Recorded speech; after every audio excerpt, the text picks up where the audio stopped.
हिंदी शिक्षण के इस वीडियो ट्यूटोरियल में आपका स्वागत है। एनसीईआरटी कोर्स के अंतर्गत कक्षा 8 हिंदी बसंत पाठ्यपुस्तक से चौथा पाठ, जिसमें एक कविता है। इस कविता का नाम है दीवानों की हस्ती। कवि का नाम है श्री भगवती चरण वर्मा जी। तो आइए हिंदी बसंत से इस कविता का अध्ययन इस वीडियो के माध्यम से करते हैं। आप अपनी पुस्तक को सामने रखिए, कॉपी पेन तैयार रखिए, रफ कॉपी का यूज कर सकते हैं और ध्यानपूर्वक वीडियो की सहायता से अपनी पुस्तक में ध्यान केंद्रित करें। तो शुरू करते हैं ये पाठ, दीवानों की मस्ती। प्रस्तुत कविता हमारी पाठ्यपुस्तक हिंदी बसंत भाग 3 के दीवानों की हस्ती नामक पाठ से अवतरित है। इसके रचयिता कवि श्री भगवती चरण वर्मा जी हैं। इस कविता में व्यक्ति के मस्तमौल प्रवृत्ति के स्वभाव का विषय में बताते हुए लिखा है कि हमें सदैव हर हाल में प्रसन्न रहना चाहिए। यही इस कविता का मूल भाव है और सबको समान दृष्टि से समझते हुए प्रेम पूर्वक व्यवहार करना चाहिए। तो इस कविता को सबसे पहले सस्वर वाचन कीजिए। हम दीवानों की क्या हस्ती हैं, आज यहाँ कल वहाँ चले। मस्ती का आलम साथ चला, हम धूल उड़ाते जहाँ चले। आए बनकर उल्लास अभी, आंसू बनकर वह चले अभी। सब कहते ही रह गए, अरे तुम कैसे आए, कहाँ चले। किस ओर चले ये मत पूछो, चलना है बस इसलिए चले। जग से उसका कुछ लिए चले, जग को अपना कुछ दिए चले। दो बात कही दो बात सुनी, कुछ हंसे और फिर कुछ रोए। चक्कर सुख दुख के घूंटों को हम एक भाव से पिए चले। बहुत ही सुंदर भाव इस कविता में दिया गया है। आप इस कविता को सस्वर वाचन करें, उसके बाद इसका अर्थ समझें। कवि कहता है कि हम दीवाने हैं और मस्तमौल प्रकृति के हैं और दीवानों की क्या हस्ती है। आज यहाँ हैं तो कल वहाँ हैं, कहीं और चले जाएंगे, पता नहीं, कोई निश्चित ठिकाना नहीं है। हमारे साथ हंसी खुशी का वातावरण चलता है। मस्ती का आलम साथ चला, हमारे साथ मस्ती का आलम, खुशी का वातावरण साथ रहता है। हम धूल उड़ाते जहाँ चले, हम जिधर मन होता है स्वच्छंद आंधी तूफान की तरह धूल उड़ाते हुए आगे बढ़ जाते हैं। किसी प्रकार की कोई रोक टोक नहीं है। हम मस्तमौल फक्कड़ प्रवृत्ति के हैं, दीवाने हैं। हम दीवानों की क्या हस्ती हैं, आज यहाँ कल वहाँ चले। कवि कहता है कि हम दीवानों की जो हस्ती है, अर्थात जो हमारी सामर्थ्य है, क्या सामर्थ्य है, कुछ भी नहीं। आज यहाँ हैं, पता नहीं कल कहाँ होंगे। इस प्रकार से और आगे पंक्तियाँ देखें। आए बनकर उल्लास अभी, आंसू बनकर वह चले अभी। हम आंधी तूफान की तरह आगे बढ़ते हैं और सभी परिस्थितियों में हंसी खुशी से उल्लास लेकर बड़े उत्साह से आते हैं और आंसू बनकर वह चले अभी। और जब कोई दुख की परिस्थिति आ जाती है तो आंखों में आंसू आ जाते हैं और उन आंसुओं को समेटते हुए आगे बढ़ने लगते हैं। सब कहते ही रह गए और सब कहते रह जाते हैं कि अरे अरे अभी तो तुम आए थे, इतनी जल्दी कैसे चलने लगे। हमारा कोई निश्चित ठिकाना नहीं है। हम तो मस्तमौल फक्कड़ प्रवृत्ति के हैं, दीवाने हैं। अभी चलने का मन हुआ, बस चल दिए। सुख और दुख के घूंट पीकर आगे बढ़ते रहते हैं। आज यहाँ हैं कल वहाँ हैं। इस प्रकार से हम दीवानों की क्या हस्ती है, क्या सामर्थ्य है, कुछ पता नहीं। किस ओर चले ये मत पूछो, किस ओर चले, हमें किस उद्देश्य से और कहाँ जाना है हम इस बारे में कुछ नहीं कह सकते।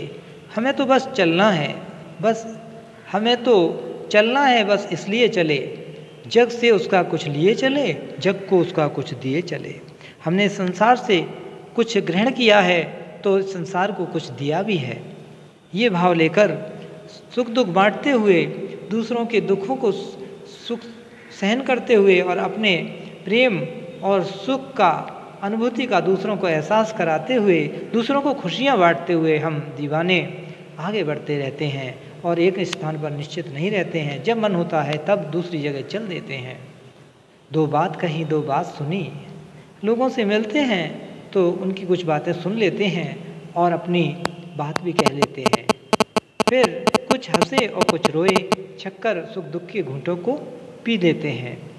इस प्रकार से सुख दुख के भाव सहन कर कर आगे बढ़ते जाते हैं। तो इस कविता का बहुत ही सुंदर भाव है और दुनिया में न कोई अपना है न पराया है, सब दृष्टि में समान है, ये कवि का भाव है। इसी भावना से हमें जीवन में अपने जीवन की यात्रा पूर्ण करनी चाहिए। ये भावना से बहुत ही सुंदर कविता वर्मा जी ने ये लिखी है। अब इसके प्रश्न अभ्यास देख लें। कवि ने अपने आने को उल्लास और जाने को आंसू बनकर क्यों कहा है? ये प्रश्न है, नोट कीजिए, इसके उत्तर लिखने हैं। दूसरा प्रश्न है, भिखमंगों की दुनिया में बेरोक प्यार लुटाने वाला कवि ऐसा क्यों कहता है कि वो अपने हृदय पर असफलता का एक निशान भार की तरह लेकर जा रहा है? क्या वो निराश है या प्रसन्न है? ये बताना है। तीसरा प्रश्न है कि कविता में ऐसी कौन सी बात है जो आपको सबसे अच्छी लगी? कविता से आगे एक प्रश्न और दिया है, ये आपको स्वयं विचार करके लिखना है। आपको बताना है कि जीवन में मस्ती होनी चाहिए, उल्लास होना चाहिए, लेकिन कम मस्ती हानिकारक हो सकती है। ये आपको सहपाठियों के साथ चर्चा करनी है। इसमें आपको अपने विचार लिखने हैं। तो इसका उत्तर यह है कि जीवन में मस्ती होनी चाहिए, स्वच्छंदता होनी चाहिए, आज़ादी होनी चाहिए, लेकिन एक सीमा में रहकर ही हमें मस्त और फक्कड़ बनकर रहना चाहिए। क्योंकि यदि हम अपनी सीमा से अधिक अगर इसका उपयोग करेंगे तो दूसरों को या स्वयं को भी हानि हो सकती है। इसलिए मस्ती की भी एक, स्वतंत्रता की भी एक सीमा होनी चाहिए। हमारा विचार तो यही है कि इसकी भी सीमा होनी चाहिए ताकि दूसरों को खुद को परेशानी ना हो। भाषा की बात, इसमें देखो छक्कर, जी भरकर, खुलकर जैसे शब्दों का प्रयोग किया गया है। कवि ने इस कविता में किया है ऐसे शब्दों का प्रयोग। आपको ऐसे शब्द और सोचकर एकत्र करने हैं, लिखने हैं। जैसे हंसकर, लिखकर, पढ़कर, गाकर, सुनकर, चलकर, देखकर, मिलकर, खाकर, पीकर, लुटाकर, हंसाकर, रुलाकर इत्यादि। आपको एक पेज पर शब्दार्थ लिखने हैं, कॉपी पे एक पेज बना लें शब्दार्थों का, और जो कठिन शब्द लगें उन्हें एकत्र करें, उन्हें लिखें और उनके अर्थ अपने क्लास टीचर, सब्जेक्ट टीचर से प्राप्त कर लें। और हमारी इस वीडियो में कुछ शब्द दिए हैं, इससे आप लिख लें। हस्ती, हस्ती माने अस्तित्व। हमारी क्या हस्ती है, हमारा क्या अस्तित्व है? हस्ती माने अस्तित्व। आलम दुनिया, स्वच्छंद, स्वच्छंद अपनी इच्छा अनुसार चलने वाला। स्वच्छंद माने अपनी इच्छा अनुसार चलने वाला, अपनी मनमानी से कार्य करने वाला। कविता से आगे अब प्रश्नोत्तर हैं, उत्तर लिखिए आप। यहाँ वीडियो को स्टॉप करके, पॉज करके आप उत्तर लिख सकते हैं। कवि ने अपने आने को उल्लास और जाने को आंसू बनकर क्यों कहा है? उत्तर, कवि ने अपने आने को उल्लास और जाने को आंसू बनकर कहा है क्योंकि जब बच्चे का जन्म होता है तो सभी खुशी मनाते हैं, किंतु किसी व्यक्ति या प्राणी की मृत्यु होने पर बहुत दुख होता है और वह व्यक्ति सदा के लिए बिछुड़ रहा होता है, इस दुनिया को छोड़ के चला जाता है। इसलिए सब दुख के कारण आंसू बहाते हैं। आगमन खुशी का सूचक है और जाना दुख का प्रतीक है। ऐसा कहा गया है। प्रश्न 2, भिखमंगों की दुनिया में बेरोक प्यार लौटाने वाला कवि ऐसा क्यों कहता है? वो अपने हृदय पर असफलता का एक निशान भार की तरह लिए जा रहा है। क्या वो निराश है या वो प्रसन्न है? इस पर अपने विचार स्पष्ट करें। उत्तर है, भिखमंगों की दुनिया में बेरोक टोक प्यार लौटाने वाला कवि इसलिए कह रहा है कि इस भिखमंगों की दुनिया में, यानी इस संसार में हर व्यक्ति याचक है, हर कोई मांगने वाला है और परम सत्ता परम शक्ति ईश्वर से कुछ ना कुछ मांगता ही रहता है। इसलिए उसने दुनिया को भिखमंगा कहा है, याचक कहा है। हर कोई याचक है और दुनिया से वह दुनिया में लोगों को प्यार देना चाहता है, प्यार बांटना चाहता है। वह अपने हृदय पर असफलता का एक निशान भार की तरह लेकर जा रहा है, क्योंकि जिस कार्य को वो करने आया था वह कार्य पूरा ना होने से उसके मन में निराशा भी छिपी है। तीसरा प्रश्न है, कविता में ऐसी कौन सी बात है जो आपको सबसे बढ़िया, सबसे अच्छी लगी? अभाव में भी खुश रहना। प्रत्येक स्थिति में सुख और दुख में अपने को समायोजित कर आगे बढ़ना और अपने और पराये का भेदभाव ना करके सभी की मंगल कामना करना, ये बात कविता में सबसे अच्छी है। हर हाल में वो दीवाना जो है वो प्रसन्न रहकर वो मस्तमौल स्वच्छंद अपने घूमता है, इधर से उधर चला जाता है, लेकिन किसी को भी अहित नहीं करता। वह सुख दुख संजोते हुए दूसरों को प्यार बांटता हुआ आगे बढ़ता है और एक स्थान पर अधिक समय तक नहीं रुकता।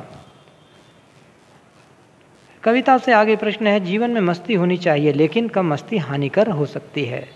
तो इसका उत्तर मैंने आपको पहले बताया था कि मस्ती की एक सीमा होनी चाहिए, हंसी स्वच्छंदता की एक सीमा होनी चाहिए, गरिमा होनी चाहिए, ताकि हमें या किसी दूसरे को उससे कोई परेशानी उत्पन्न ना हो सके।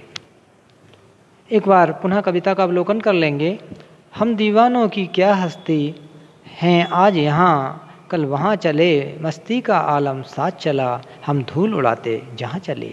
आए बनकर उल्लास अभी, आंसू बनकर वह चले अभी, सब कहते ही रह गए अरे तुम कैसे आए, कहाँ चले। किस ओर चले ये मत पूछो, चलना है बस इसलिए चले, जग में उसका कुछ लिए चले, जग को अपना कुछ दिए चले। दो बात कहीं दो बात सुनी, कुछ हंसे और फिर रोए, छक्कर सुख दुख के घूंटों के हम एक भाव से पिए चले। यानी सुख दुख के घूंटों को पीते हुए, सुख दुख को झेलते हुए, सहन करते हुए अपनी जीवन यात्रा पर आगे बढ़ते चले जाते हैं। और कवि कहता है कि हम स्वच्छंद और प्रसन्न मुख रहने वाले, हंसमुख रहने वाले व्यक्ति हैं। हम ज़्यादा सोच विचार चिंतन में डूबने वाले नहीं हैं। हम खुश रहना पसंद करते हैं और अगर कोई दुख की बात आती तो हमारी आंखों में आंसू भी आ जाते हैं, परंतु हमारे साथ खुशी हंसी का वातावरण साथ रहता है। हम भाई मस्तमौल फक्कड़ स्वभाव के हैं, दीवाने हैं।